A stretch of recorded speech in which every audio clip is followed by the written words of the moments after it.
Rajinikanth, hero Alam ও মানুষের মন। দ্বিতীয় পাঠ। অদ্ভুত, অবৈজ্ঞানিক, অবাস্তব এবং অদ্ভুত পেচার মারামারি, অতি অভিনয় এবং বিচিত্র চালচলন দেখিয়েও রজনীকান্ত সুপারস্টার রজনী বা দেবতার ইমেজে মানুষই হয়নি। আগামী নির্বাচনে বর্তমান প্রধানমন্ত্রী নরেন্দ্র মোদীর জন্য বিরাট মাথা ব্যথার কারণ হয়ে দাঁড়িয়েছে। From superstar to CM, Rajinikanth make is a debut as a politician. নির্বাচনে একটি লেখা বহুল পঠিত রাজনৈতিক সমাজতান্ত্রিক আলোচনায় জায়গা করে নিয়েছে। কিন্তু কিভাবে? রজনীকান্তকে কারা প্রধানমন্ত্রী দেখতে চায়? তার পূজা কারা দেয়? পোস্টার কারা কেনে? কেন এই উন্মাদনা?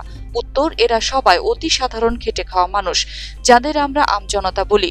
রাজনীতির বই, কার্ড, পোস্টার, বাঁধানো কাচের ছবি ইত্যাদির পেছনে পয়সা খরচ করতে গিয়ে তাদের পকেটে এবং জীবনযাপনের চাপ পড়লেও মন প্রাণ প্রফুল্ল হয়।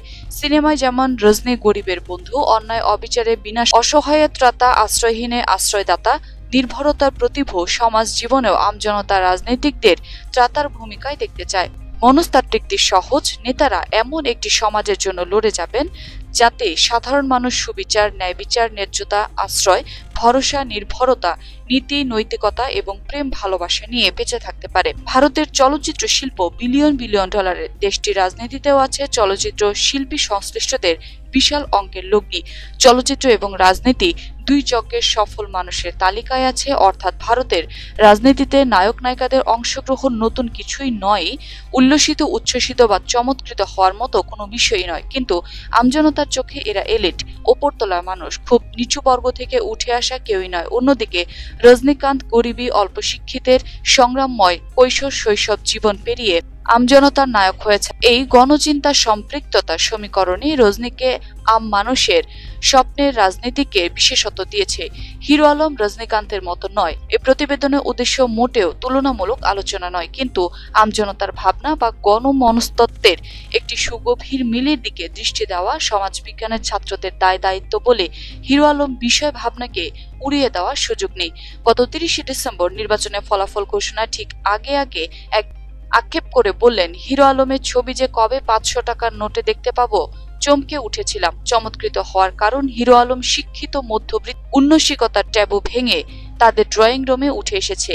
এই সময়ে রাজনীতির সবচেয়ে নজরকাড়া এবং কৌতূহল জাগানো বাক এই যে হিরো আলম উচ্চশিক্ষিত মধ্যবিত্ত উচ্চবিত্ত মহলেও যথেষ্ট আলোচনা এবং সমাদর পাচ্ছেন।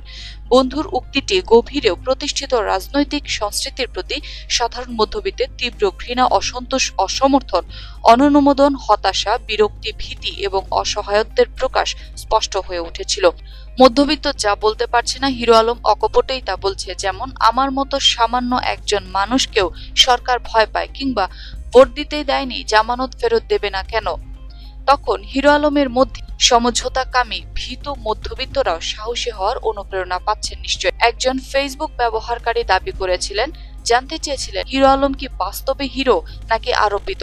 প্রশ্নটি উত্তরে লেখা হয়েছিল, হিরো আলম মনস্তাত্ত্বিক, সমাজতাত্ত্বিক, বাস্তবিক বা ফ্যান্টাসি জাগতিক কোনো হিরো মোটেই নয়।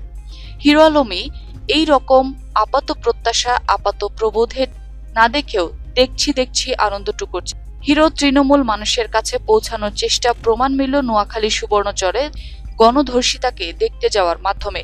অনেকগুলো মন্তব্যের সারমর্ম। দুবন্ত মানুষ যেমন কুটো ধরে বাঁচতে চায়, বাংলাদেশের অপর রাজনীতির বিভীষিকা থেকে বাঁচতে চায়, হিরো আলমকেও অবলম্বন ভাবতে দ্বিধাবোধ করে না।